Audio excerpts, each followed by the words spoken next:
हम पढ़ रहे हैं कक्षा 7 का विज्ञान विषय का अध्याय 3 रेशों से वस्त्र तक। इस पाठ के पिछले भाग में हमने पढ़ा था जांतव रेशे ऊन के बारे में कि किस तरह से जंतुओं के शरीर से बालों को अलग किया जाता है और फिर इन्हें ऊन के रूप में संसाधित किया जाता है। इस भाग में हम समझेंगे जांतव रेशे रेशम के बारे में कि किस तरह से रेशम कीट का पालन करके उसके द्वारा रेशम प्राप्त किया जाता है। तो चलिए शुरू करते हैं, लेकिन उससे पहले हम ले लेते हैं हमारे 2 प्रश्न जो पिछले वीडियो में मैंने आपको होमवर्क के लिए दिए थे। एक बार हम उनका सही उत्तर चेक कर लेते हैं। पहला प्रश्न था कि ऊन कौन कौन से जंतुओं के द्वारा प्राप्त की जाती है। तो कौन कौन से जंतुओं से मिलती है? ऊन मिलती है हमें भेड़ से, बकरी से, इसके अलावा ऊंट, याक या फिर लामा और एल्पैका आदि जंतुओं से भी ऊन प्राप्त की जाती है। दूसरा प्रश्न था अभिमार्जन किसे कहते हैं। तो हम क्या करते हैं बच्चों, जो जंतु हैं उनके शरीर से बालों को अलग कर लेते हैं और उसके बाद में इन बालों को टंकियों में डालकर धोया जाता है, जिससे इनमें जो भी धूल या मिट्टी गर्त उपस्थित होती है ये अलग हो जाती है। तो यही प्रक्रिया क्या कहलाती है? अभिमार्जन कहलाती है। चलिए ये हो गए दोनों प्रश्नों के उत्तर। अब बढ़ते हैं हमारे टॉपिक की तरफ। तो आज हम बात करने वाले हैं रेशम के बारे में। तो रेशम भी क्या है? एक प्रकार का जांतव रेशा है जो हमें किससे प्राप्त होता है? रेशम कीट के द्वारा प्राप्त होता है। और रेशम प्राप्त करने के लिए इन रेशम कीटों का पालन किया जाता है, जिसे हम क्या कहते हैं? रेशम कीट पालन या सेरीकल्चर कहते हैं। अब जब हम इन रेशम कीटों को पालेंगे तो उसके लिए जरूरी है कि हमें इन कीटों के जीवन चक्र के बारे में पता हो। तो किस तरह का होता है रेशम कीट का जीवन चक्र? जो मादा रेशम कीट होती है ये सैकड़ों की संख्या में अंडे देती है और इन अंडों से लार्वा निकलते हैं। इन लार्वा को हम कैटरपिलर, इली या रेशम कीट कहते हैं। अब क्या होगा, ये जो लार्वा है ये वृद्धि करेंगे और अपने जीवन चक्र की अगली अवस्था में प्रवेश करेंगे। तो इससे पूर्व इसे क्या कहते हैं? प्यूपा अथवा कोशित कहते हैं। जब भी ये अपने जीवन चक्र की अगली अवस्था में प्रवेश कर रहे हैं तो उससे पहले की स्थिति क्या कहलाएगी?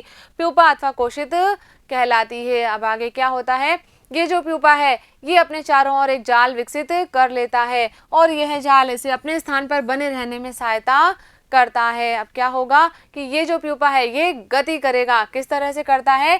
ये संख्या 8 के रूप में अपने सिर को एक सिरे से दूसरे सिरे तक ले जाता है और इस गति के दौरान इसके शरीर से एक तरल स्रावित होता है पतले तार के रूप में, जो किसका बना होता है?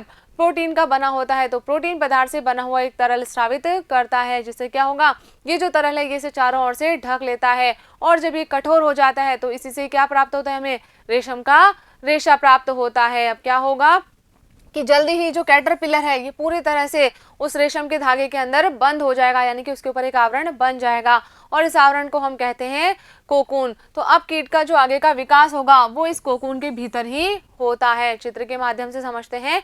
ये क्या है बच्चों?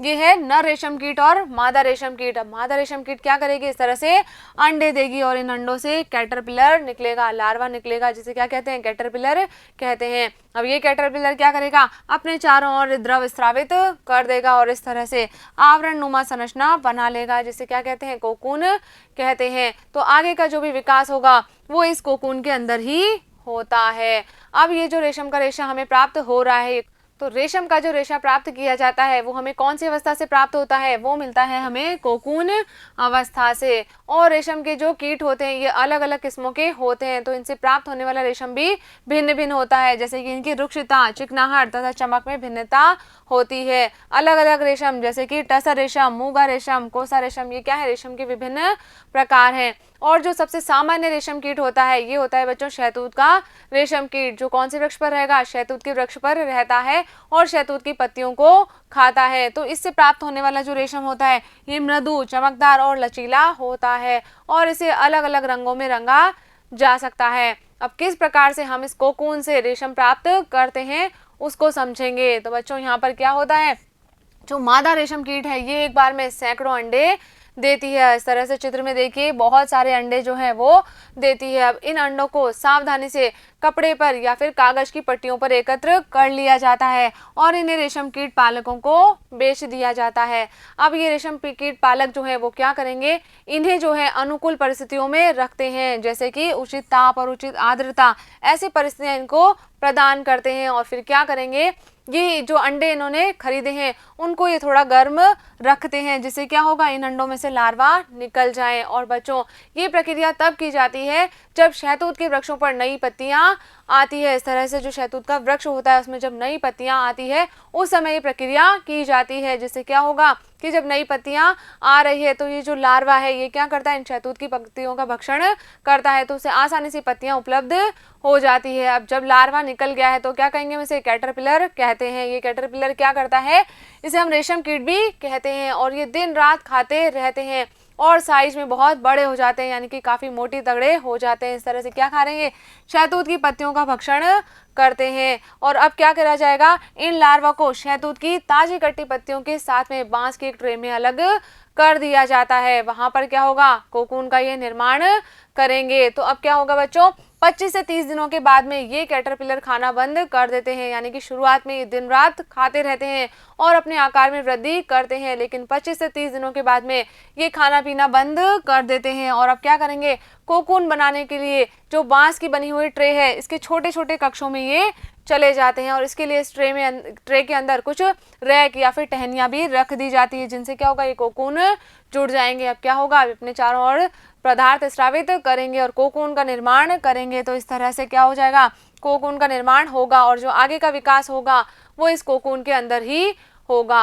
अब क्या हम करेंगे, हम इस कोकून अवस्था से ही रेशम प्राप्त करेंगे, यानी कि इसके चारों ओर जो पदार्थ लिपटा हुआ है उसी से हम क्या प्राप्त करते हैं, रेशम का रेशा यहाँ पर प्राप्त करते हैं। तो क्या करेंगे अब यहाँ पर हम कि रेशम फाइबर प्राप्त करने के लिए कोकूनों की एक बहुत बड़ी ढेरी का उपयोग किया जाता है, यानी कि बहुत सारे कोकून इकट्ठे कर लिए जाते हैं और उसके बाद में इन्हें धूप में या फिर भाप में गर्म किया जाता है या फिर इन्हें गर्म पानी में उबाला जाता है, जिससे क्या होगा कि जो रेशम का धागा है, रेशम का जो फाइबर है वो अलग हो जाता है और उसमें से रेशे निकालने के पश्चात उनसे धागा बनाया जाता है और इस प्रक्रिया को क्या कहते हैं, रीलिंग कहते हैं। तो बच्चों, यहाँ पर क्या किया जा रहा है कि जो कोकून हमने लिया जिसके अंदर क्या था, विकासशील कीट था, उसे हम क्या करते हैं, उसे हम गर्म पानी में डाल देते हैं, जिससे कीट जो है अंदर का वो मर जाता है और उसके बाहर का जो आवरण है, जो रेशा है, वो पृथक हो जाता है और उससे फिर रेशम के रेशे का निर्माण कर लिया जाता है। अब क्या करते हैं बच्चों कि ये रीलिंग जो है वो मशीनों की प्रक्रिया के द्वारा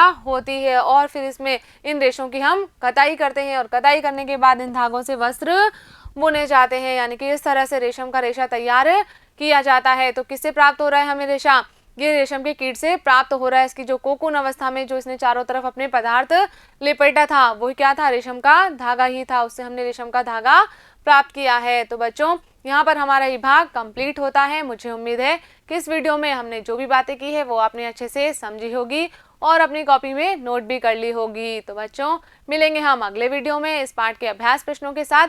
तब तक आप पढ़ते रहिए, आगे बढ़ते रहिए। धन्यवाद।